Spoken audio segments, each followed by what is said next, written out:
Gratidão a Deus por nos conceder mais esta oportunidade de aqui estarmos para conversar com vocês. Conta-se que Mahatma Gandhi, grande líder, grande mestre indiano, certa vez ele disse que se toda a produção literária da humanidade se perdesse, se todos os textos, todos os escritos, todos os filmes, todas as obras de arte, se tudo se perdesse e só restasse o Sermão da Montanha, nada teria se perdido. Eu sempre me arrepio com essa citação. Sermão da Montanha. O maior e talvez o mais importante discurso de Jesus. Falaremos aqui hoje um pouquinho sobre ele. Sobre a primeira parte, especificamente, porque ele é longo. A segunda ficará para a próxima oportunidade que aqui estivermos. Então, naquela época, naquele tempo, corria pelo povo aquela notícia de que havia um profeta. Um profeta que ensinava coisas novas. E que na presença dele, os mudos falavam, os surdos ouviam, os cegos enxergavam, os paralíticos andavam. E isso despertava então o desejo, o anseio naquele povo necessitado, oprimido pela elite religiosa, pelo império que se fazia na época. E essas pessoas então buscavam esse profeta, buscavam Jesus de Nazaré, lá pelos lados da Galileia. E as multidões se faziam em torno dele. E naquele dia também foi assim. As pessoas se aglomeraram, uma multidão se fez. Ele então subiu até o monte. Aquela multidão aos pés da montanha. No horizonte, o mar da Galileia. Uma brisa tocava os rostos daqueles que ali estavam. O sol do Oriente iluminando toda essa paisagem. Jesus se assenta. Um silêncio se faz naquele momento. Um silêncio absoluto. Todos que buscavam o auxílio, a ajuda, sabiam que naquele momento algo de especial aconteceria. Ele então abre a sua boca e começa a falar. Bem-aventurados os pobres em espírito, pois deles é o reino dos céus. Reino dos céus. Evangelho. A palavra evangelho significa boa nova, boa notícia. Que notícia? O reino. Mas não um reino físico, não um reino geográfico, um reino humano, não. Um reino acima de todas as nossas aspirações materiais. Um reino dos céus, um reino de Deus, reino do Espírito.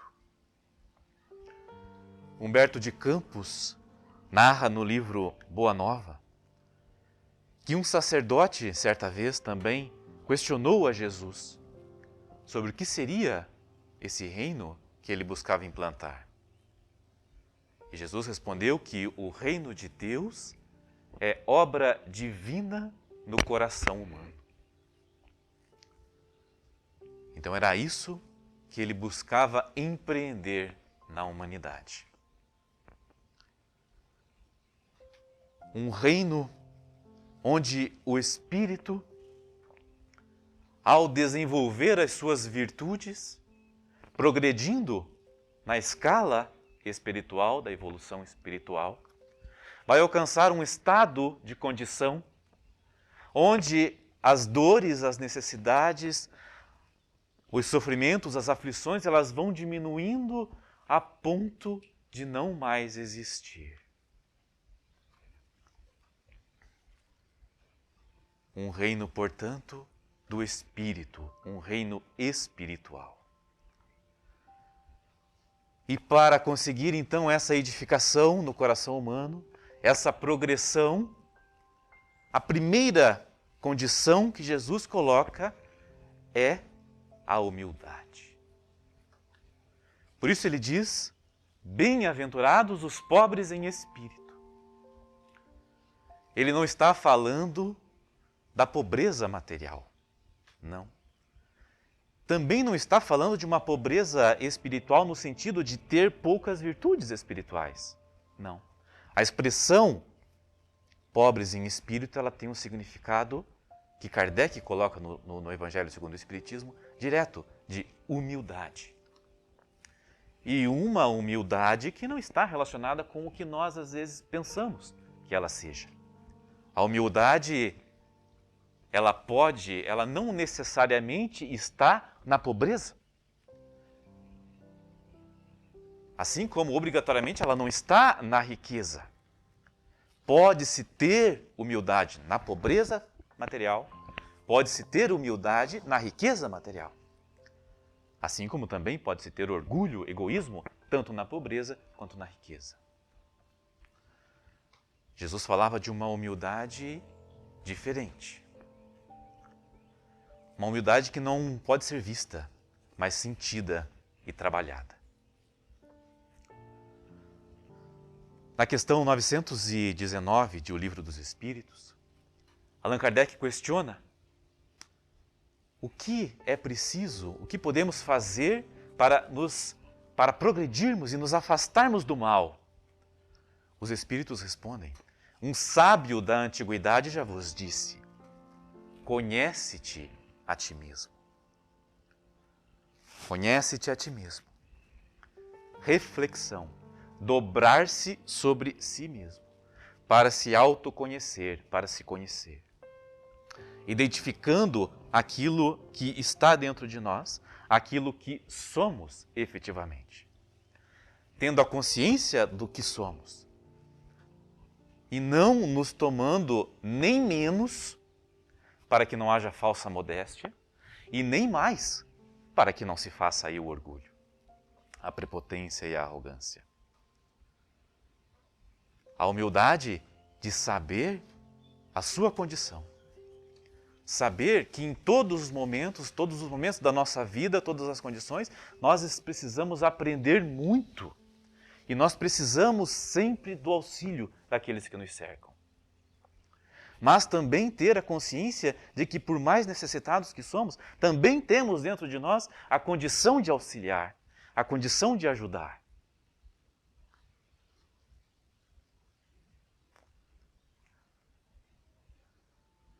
Bem-aventurados os pobres em espírito, porque deles é o reino dos céus.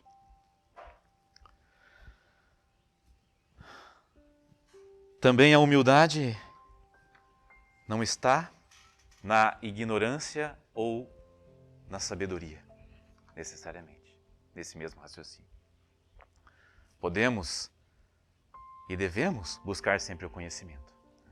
Então a ignorância não é sinônimo de humildade.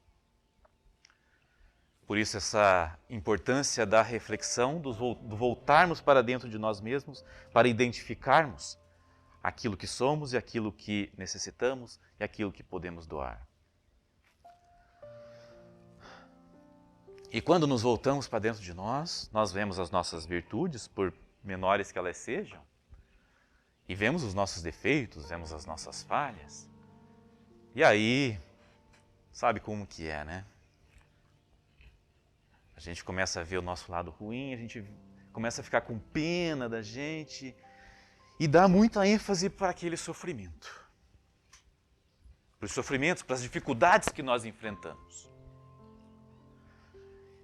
E quando nós vemos uma situação que possa nos ajudar, a gente vai correndo. E aquelas pessoas foram correndo e estavam ao pé da montanha precisando do auxílio, clamando auxílio. Jesus já começa falando que é preciso ter humildade. Porque não são só os pobres, né, que ali estavam. Não é deles o reino dos céus, não é dos pobres, é dos humildes. Mas aí eles estavam aflitos, assim como nós ficamos aflitos e quase que na maior parte do tempo das nossas vidas aqui neste plano, estamos aflitos por nossa condição. Aflitos pelos nossos sofrimentos, aflitos esperando o que há por vir. E na sequência Jesus continua falando. Bem-aventurados os aflitos, pois serão consolados. E aí quando ele fala isso, quando a gente ouve, quando a gente repete essas palavras de Jesus, a gente quase que experimenta as mesmas sensações que aquela multidão experimentou. Bem-aventurados os aflitos. Opa, eu sou aflito. Porque serão consolados. Só o fato dele falar isso já dava consolação. Mas aí hoje a gente pensa, Jesus coloca a consolação no futuro. Serão consolados. E ele coloca a aflição no presente. Os aflitos hoje serão consolados no futuro. E mais, ele diz bem-aventurados. Bem-aventurados, felizes, ditosos são os que sofrem, os que choram, os aflitos. Não faz sentido? Quem é feliz porque sofre? Não é? Quem é feliz porque sofre? Hoje, com a condição que nós temos de ler estas passagens com a luz do Espiritismo, nós conseguimos adentrar um pouquinho mais na significação dessas palavras do Cristo. Principalmente olhando para o nosso passado. Para a lei de causa e efeito, que diz que todas as aflições, as dificuldades presentes têm a sua origem numa causa passada. São consequências das nossas ações. Eu conheci um homem. Há cerca de 35 anos atrás, mais ou menos, ele participou, se envolveu em uma briga de bar. Aquela confusão, né? O filho dele estava sendo agredido. Quase mortalmente agredido. E ele tinha uma arma de fogo. O pai, né? Ou esse senhor que eu conheci. Ele saca a arma e puxa 2 vezes o gatilho. Nas 2 vezes, a arma falha.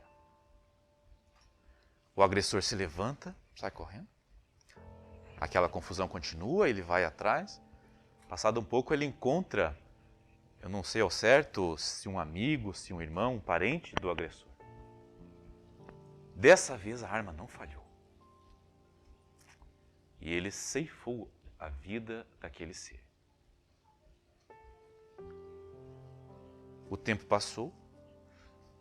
Cerca de 20 anos depois disso, eu adentrei no quarto em que esse homem vivia. Um quartinho de 4 metros quadrados, mais ou menos, pequeno, com um guarda-roupa antigo, velho, uma cama de solteiro. Depois de 2 AVCs e de um acidente de trânsito, ele tinha o lado esquerdo do corpo todo paralisado. A perna e o braço atrofiado. Ele só conseguia movimentar a perna direita, o braço direito e a face. Quando ele não estava deitado, o único movimento que ele fazia era de sentar e se levantar, se apoiando no parapeito da janela. Ele se levantava para olhar a visão que ele tinha. Um muro, uma calçada e um pedaço do céu. Por conta dos AVCs, muitas vezes ele não tinha muita noção da realidade. Mas em outras sim. Certa vez ele me disse, lúcido, que ele sabia exatamente o porquê ele estava passando por aquilo ali. Ele aceitava. Bem-aventurados os aflitos, bem-aventurados os que sofrem, porque têm a oportunidade ali de redimir as faltas que cometeram, que já não gostariam mais de cometer. Bem-aventurados somos nós, os aflitos, quando temos aflições. Porque quando olhamos para trás em nosso passado, ainda que não identifiquemos nessa atual existência, nessa vida, com certeza nas centenas, milhares de vidas passadas, aquela arma não falhou. Não falhou e nós desejamos a aflição para poder pagar aquele erro. Por isso Jesus diz que bem-aventurados são os aflitos, porque serão consolados. Serão consolados com essa condição de resignação, de aceitação, e também porque passarão por essa prova, por essa expiação, e estarão numa condição mais elevada para seguir o caminho do progresso espiritual.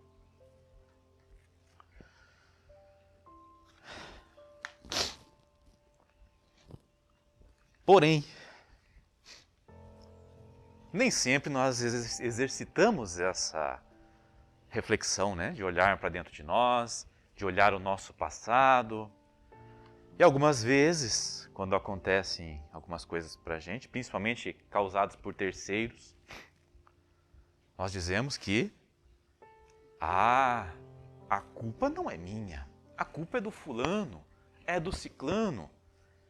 É preciso que haja justiça. Isso não é justo. Ele tem que pagar.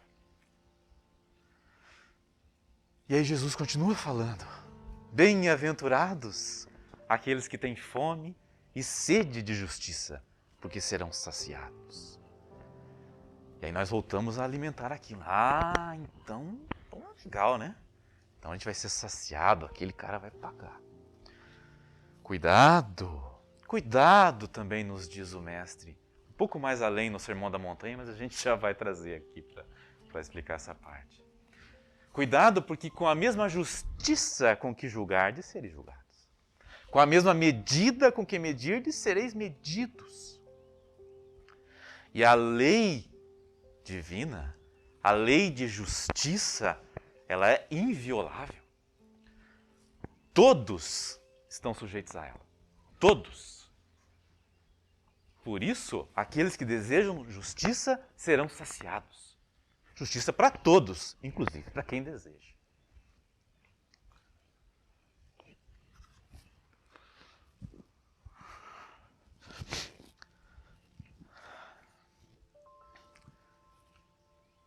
Então a palavra aqui, quando a gente fala de justiça, também entendendo essas palavras com a luz do Espiritismo, justiça, nós vemos que toda justiça mora na certeza da vida futura e na existência de um Deus bom e justo. Vida futura, vida além da matéria. Então, tanto a vida passada quanto a vida futura. Confiança. Confiança nesse Deus, nesse Pai e nessa justiça. Porque todos nós teremos que prestar contas diante dessa lei. Essa confiança nos acalma já um pouco, vamos abaixar um pouquinho, né? Às vezes eu me empolgo falando. estamos prontos para o próximo ensinamento, para a continuidade das palavras de Jesus no Sermão da Montanha. Bem-aventurados os mansos, porque herdarão a terra. Bem-aventurados os pacificadores, porque serão chamados filhos de Deus. Então a palavra anterior era confiança. Agora a palavra é paz. Confiança conduz à paz, leva à paz. Mas também não qualquer paz. Jesus não está falando da paz como o mundo nos dá, como o nosso entendimento dá de conquista. Conquista territorial, né? Não. Se nós lembrarmos o sublime chamamento do Mestre, quando ele abre os seus braços físicos e espirituais e nos convida: vinde a mim, todos vós que andais em sofrimento e sobrecarregados, e eu vos aliviarei. Alívio. E ele complementa, né? Tomai sobre vós o meu jugo e aprendei de mim, que sou manso e humilde de coração, e encontrareis descanso para as vossas almas. Porque o meu fardo é leve e o meu jugo é suave. Então Jesus diz que é para aprender com ele, que é manso. Bem-aventurados são os mansos, porque herdarão a terra. Mas para conseguir essa mansidão, essa paz, é preciso carregar o jugo, carregar o fardo, né? E qual é o jugo, qual é o fardo? O jugo é a obediência à lei que ele anuncia. Mas o fardo é leve porque essa lei é leve, porque ela prega o amor e a caridade. A prática do amor, a prática da caridade. Aquilo que foi tema aqui da abertura da Denise. E na sequência ele diz: bem-aventurados os pacificadores, porque serão chamados filhos de Deus. E daí também nós fazemos referência a uma outra passagem evangélica, narrada por João, lá no capítulo 1, quando ele diz que Jesus veio para os seus, mas que estes o rejeitaram, mas que ele deu a todos aqueles que o aceitaram, o poder de serem chamados de filhos de Deus. Então lá João diz que aqueles que aceitaram Jesus, têm o poder de serem chamados filhos de Deus. E aqui Jesus diz que bem-aventurados os pacificadores, porque serão chamados filhos de Deus. Nós sabemos que somos criaturas, criados por Deus, o Pai Criador. Então somos todos filhos de Deus. Mas a simbologia do ser chamado filho de Deus está diretamente relacionado com isso, com a pacificação, com ser pacificador, com distribuir a paz e com aceitar Jesus. E aí a gente chega talvez até numa polêmica religiosa. O que é aceitar Jesus? Pelas palavras do próprio Mestre, aceitar Jesus, ser cristão, segui-lo, precisa de 3 coisinhas. Negar-se a si mesmo, carregar a sua cruz e amar uns aos outros como ele nos amou. Só 3 coisas. Facinho. Não? Negar a si mesmo, não alimentar o egoísmo, aquele sentimento que diz que nós somos o centro das atenções, que todos os outros giram em torno de nós para que nós sejamos felizes. Não é assim. Negar o ego, negar o egoísmo, negar a si mesmo, nesse sentido. Carregar a sua cruz, aceitar as aflições, os fardos, as dificuldades com resignação. Resignação que é a aceitação da mente e do coração, por compreender e por aprender com aquilo. E amar uns aos outros como Ele nos amou, que foi aquilo que a Dani já colocou aqui também no início, né? É o amor desprovido de qualquer sentimento de ou necessidade de retribuição. É o amor que tantos exemplificaram, né? Francisco de Assis, Madre Teresa, Irmã Dulce, Chico Xavier. Então, conseguindo caminhar nesse sentido de realizar essas 3 coisinhas, aí nós estaremos distribuindo paz ao nosso redor. E aí seremos bem-aventurados. Bem-aventurados são os pacificadores, porque serão chamados filhos de Deus.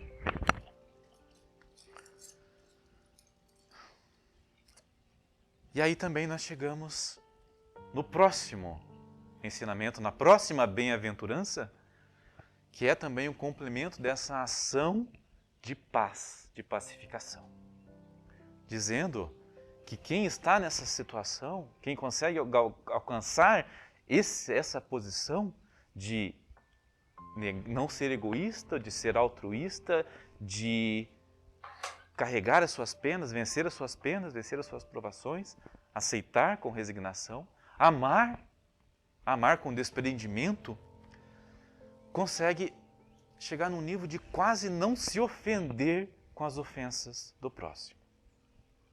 De amá-lo ao ponto de não se ofender. E aí Jesus diz que bem-aventurados os misericordiosos, porque alcançarão misericórdia. E a misericórdia, eu tenho para mim que é isso. É um perdão em toda a sua plenitude. E aí nós lembramos de Pedro. Quando ele chega para Jesus e diz: Mestre, como é que é mesmo? Quantas vezes que a gente tem que perdoar? Até 7 vezes, como está escrito lá na Escritura? Aí Jesus diz: não, Pedro, não até 7 vezes, mas até 70 vezes 7 vezes.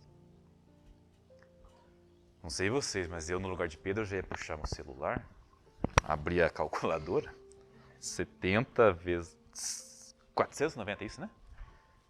Mestre, então temos que perdoar até 490 vezes? Não, Pedro. Até 700 vezes 70 vezes 7 vezes. E isso iria se repetir até que ele entendesse, até que nós entendêssemos que tem que perdoar indefinidamente. Quantas vezes forem necessárias.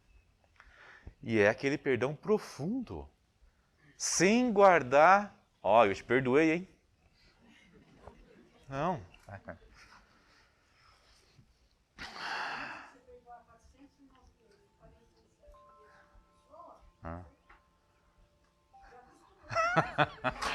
Já está calejado. Mas talvez seja essa a ideia mesmo. Perdoar a ponto de já não se ofender mais, de não se magoar mais, de não ter mais nem a necessidade de perdoar, de ser misericordioso. E quem de nós não quer a misericórdia? Quem de nós não lembra daquelas armas que não falharam? Como precisamos de misericórdia? Como desejamos misericórdia? E qual a maneira de receber misericórdia? Sendo misericordioso. É perdoando que se diz que o perdão é importante. Misericórdia, perdão, indulgência. A gente precisa muito disso para a próxima história que eu vou contar. Era o ano de 1939. Isso nos narra uma senhora judia.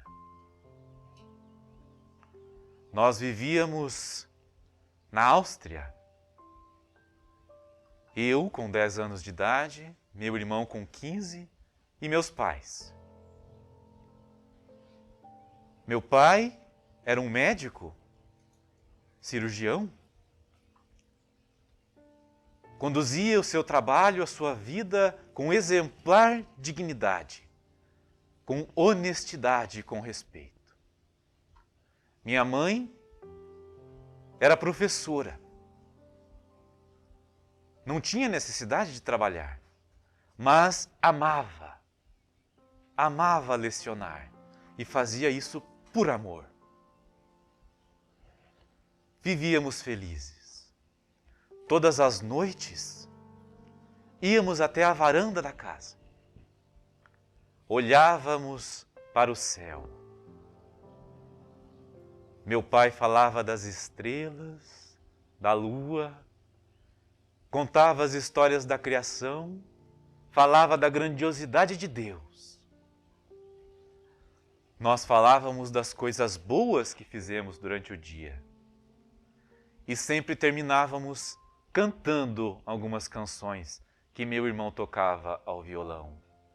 Sempre começávamos pelo Edelweiss, uma suave melodia que nos trazia paz. Vivíamos felizes. Até que veio o final do ano de 1939. Tropas de um exército estrangeiro invadiu a cidade. Invadiu a nossa casa. Nos tirou de lá porque simplesmente não gostavam de nós, sem motivo. Nos levaram para morar em uma outra casa, que eles chamavam campo de concentração. Não tínhamos mais as estrelas, não tínhamos mais a varanda, não ouvíamos mais o Edelweiss. A única estrela que eu tinha era uma que eu carregava no peito, uma estrela de 6 pontas.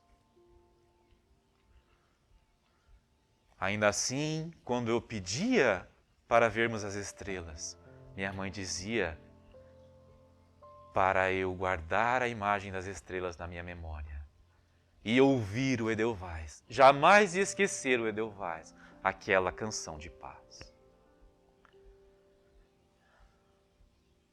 Certa vez, levaram os meus pais para um lugar que nunca mais saíram.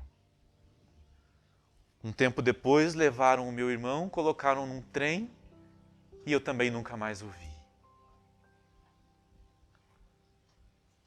Hoje eu entendo o abraço apertado da minha mãe naquela despedida.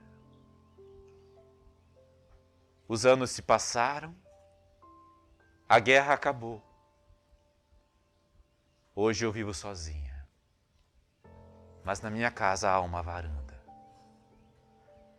Todas as noites eu vou até a varanda. Eles levaram a minha casa, levaram a minha família, levaram quase tudo. Quase. Porque não levaram os meus sentimentos e as minhas memórias.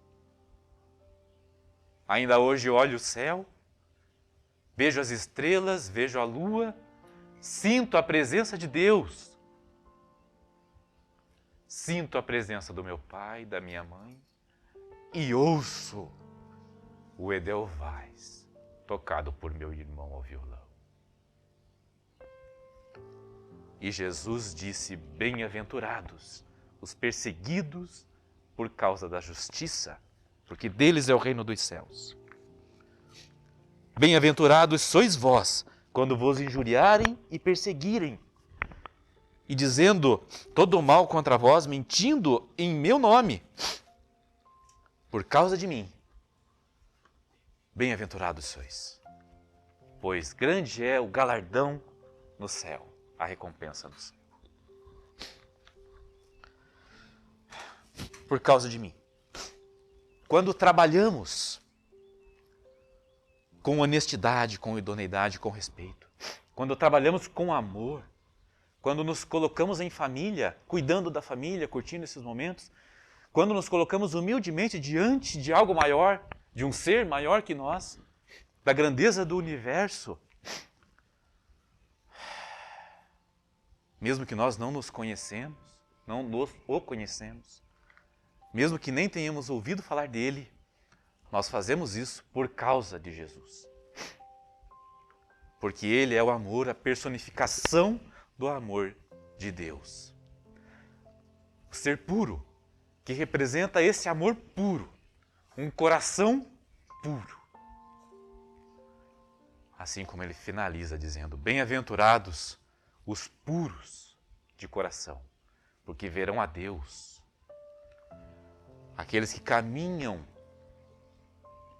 conduzindo a sua vida, aprendendo a desenvolver as virtudes que ele elencou nas bem-aventuranças, para que possamos galgar a escada de progresso espiritual.